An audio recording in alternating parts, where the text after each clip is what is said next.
മുഖ്യമന്ത്രിക്ക് ഈ നാട്ടിലെ ഒരു നിയമമോ ചട്ടമോ കീഴ്വഴക്കമോ ബാധകമല്ല. അദ്ദേഹം ഇതിനൊക്കെ അതീതനാണ്. അദ്ദേഹം പാർട്ടിക്ക് അതീതനാണ്. അദ്ദേഹം സർക്കാരിന് അതീതനാണ്. അദ്ദേഹം ജനങ്ങൾക്ക് അതീതൻ. അല്ലെങ്കിൽ 40 വാഹനങ്ങളുടെ അകമ്പോടുകൂടി യാത്ര ചെയ്യുന്ന ഏതെങ്കിലും മുഖ്യമന്ത്രിയെ ലിയോ കണ്ടിട്ടുണ്ട്? നിങ്ങൾ എത്ര കൊല്ലമായിട്ട് തിരുവനന്തപുരത്ത് താമസിക്കുന്ന ആൾ ഇല്ലേ? അതെ.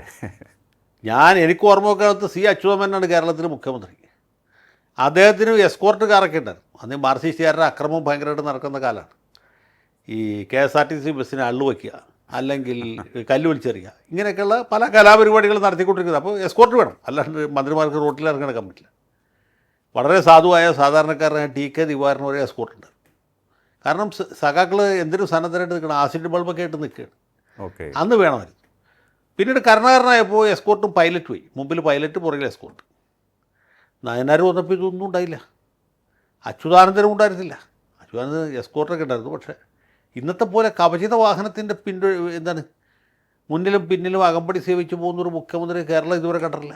വേലുത്തമ്പി തലവയുടെ കാലം മുതൽക്കും ഇങ്ങോട്ട് നോക്കും, ഒരിക്കലും ഉണ്ടായിട്ടില്ല. മഹാരാജാവ് തിരുമനസിനും ഉണ്ടായിരുന്നില്ല ഇത്ര അകമ്പടി. കാരണം അദ്ദേഹം സാധാരണ മനുഷ്യരാണല്ലോ. അന്നദാതാവായ പൊന്നുതമ്പുരാനെ അപായപ്പെടുത്താനൊന്നും തിരുവനന്തപുരത്ത് ആരും ആഗ്രഹിച്ചിരുന്നില്ല. എന്തിനും മർദ്ദകനായിരുന്ന CP രാമസ്വാമിയർക്ക് പോലും ഉണ്ടായിരുന്നില്ല. അപ്പോൾ അത് ഒരു ഭാഗത്ത് നടക്കും. അത് കൂടാതെ ഇത് ചില ആളുകൾക്ക് മാത്രം നിയമങ്ങൾ ബാധകം. ഇപ്പോൾ AM ഷംസീർ 2 തവണ പൂർത്തീകരിച്ചു, അവിടെ ഇനി അയാൾക്ക് സീറ്റില്ല. അതിൻ്റെ കാരണം എന്താ?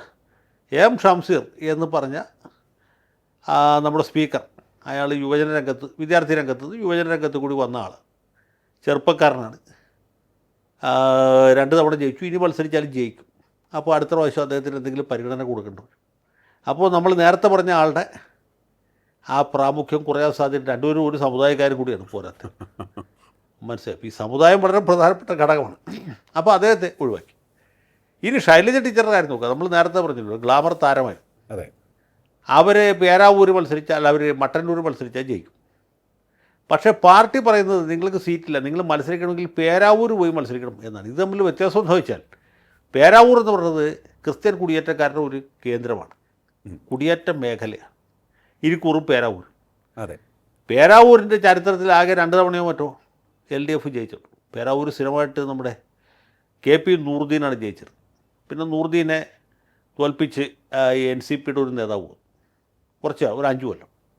അത് കഴിഞ്ഞിട്ട് വീണ്ടും ആ സീറ്റിൽ നമ്മുടെ കോൺഗ്രസ് AD മുസ്തഫ എന്ന് പറഞ്ഞ കരുണാകരൻ്റെ DIC കാരനായ ആൾ വന്നു. അത് കഴിഞ്ഞ് അയാൾ കോൺഗ്രസ്സുകാരനായിരുന്നു. പിന്നെ DICയിൽ പോകാതിരുന്ന ആളാണ്. മുസ്തഫ മാറിയിട്ട് അവിടെ ശൈലജ ടീച്ചർ ജയിച്ചു. അടുത്തവണ മുസ്തഫയെ കോൺഗ്രസ്സിലെ A ഗ്രൂപ്പുകാർ I ഗ്രൂപ്പുകാർ കരുവായി. അങ്ങനെ മുസ്തഫ തോറ്റു. അങ്ങനെ ജയിച്ചാണ്. ശൈലജ ടീച്ചർ ആദ്യം ജയിച്ചു.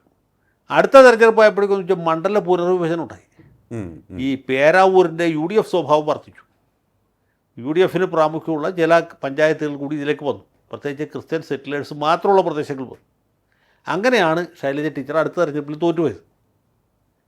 പിന്നീട് അവിടെ 2 തവണ 2 തെരഞ്ഞെടുപ്പ് കൂടി ഉണ്ടായി. 2 തവണയും മറ്റ് സ്ഥാനാർത്ഥികൾ മത്സരിച്ചു. ഒരു തവണ ബിനോയ് കുര്യൻ മത്സരിച്ചു. അടുത്ത തവണ നമ്മുടെ സക്കീർ ഹുസൈൻ മത്സരിച്ചു. അപ്പോൾ CPMൻ്റെ ഇരിട്ടി ഏരിയ കമ്മിറ്റി തീരുമാനിച്ച സ്ഥാനാർത്ഥി, കണ്ണൂർ ജില്ലാ കമ്മിറ്റി അംഗീകരിച്ച സ്ഥാനാർത്ഥി നമ്മുടെ സക്കീർ ഹുസൈനാണ്. കഴിഞ്ഞ തവണ മത്സരിച്ച് വലിയ മത്സരം നടത്തി. കാരണം സക്കീർ ഹുസൈന് സാമുദായികമായ രീതിയിൽ വോട്ട് കിട്ടി. മുസ്ലിം ലീഗുകാരുടെ കുറച്ച് വോട്ട് കിട്ടി, പോപ്പുലർ ഫ്രണ്ടുകാരുടെ വോട്ട് കിട്ടി, ജമാഅത്തെ ഇസ്ലാമിക്കാരുടെ വോട്ട് കിട്ടി. അങ്ങനെ എന്നിട്ട് പോലും സണ്ണി ജോസഫിന് തോൽപ്പിക്കാൻ പറ്റില്ല. അപ്പോൾ ആ മണ്ഡലത്തിൽ, ഈ ക്രിസ്ത്യൻ കുടിയേറ്റക്കാരുടെ മണ്ഡലത്തിൽ, അത് മുസ്ലിം സമുദായക്കാർ മൊത്തം എതിരായി നിൽക്കുന്ന സമയത്ത് ശൈലജ ടീച്ചറെ അവിടേക്ക് വിട്ടു എന്ന് വെച്ചാൽ അതിൻ്റെ അർത്ഥം എന്താണ്? ഉദ്ദേശം വളരെ വ്യക്തമല്ലേ? ആ ടീച്ചർ ഒരു 25,000 വോട്ടിനെങ്കിലും തോക്കണം. അങ്ങനെ അവരുടെ ഗ്ലാമർ പൂർണ്ണമായിട്ട് ഇല്ലാണ്ടാണോ? അതിന് വേണ്ടിയിട്ടാണ്. അല്ലാണ്ട് അതിന് വേറെ യാതൊരു അജണ്ടയും ഇല്ല. ഒരേ ഒരു ഉദ്ദേശം ഇത് മാത്രമാണ്. അവർ ബുദ്ധിയില്ലാതെ അവിടെ കൊണ്ട് കരുത്ത് വെച്ച് കൊടുക്കുകയും ചെയ്യും. അവർക്ക് പറയാമായിരുന്നു, എനിക്കിത്രയൊക്കെ ആയിരുന്നു, ഇനിയിപ്പം മതി, 5 കൊല്ലം മന്ത്രിയായിരുന്നു, 2 തവണ MLA ആയിരുന്നു, ഇത്രയൊക്കെ മതി, ഞാൻ നിർത്തുകയാണെന്ന് പറഞ്ഞാൽ തീർന്നേനെ. അവരതിന് പോലെ പേരാവൂർ പോയി മത്സരിക്കുകയാണ്. ഇതാണ് അവിടെ സംഭവിക്കുന്നത്. അപ്പോൾ ഇങ്ങനെ ഓരോ സ്ഥലത്തും ഇത് പല പല ന്യായങ്ങൾ പറഞ്ഞ് ചിലർക്ക് ഇളവ് കൊടുക്കുകയും മറ്റ് ചിലർക്ക് ഇളവ് കൊടുക്കാതിരിക്കുകയും, ഇളവ് കൊടുത്തവർക്ക് തന്നെ ഏറ്റവും ദുഷ്കരമായ ജയസാധ്യത തീരെയില്ലാത്ത, ആട് കടിക്കാത്ത മണ്ഡലങ്ങളിൽ അവർ സ്ഥാനാർത്ഥികളാക്കി.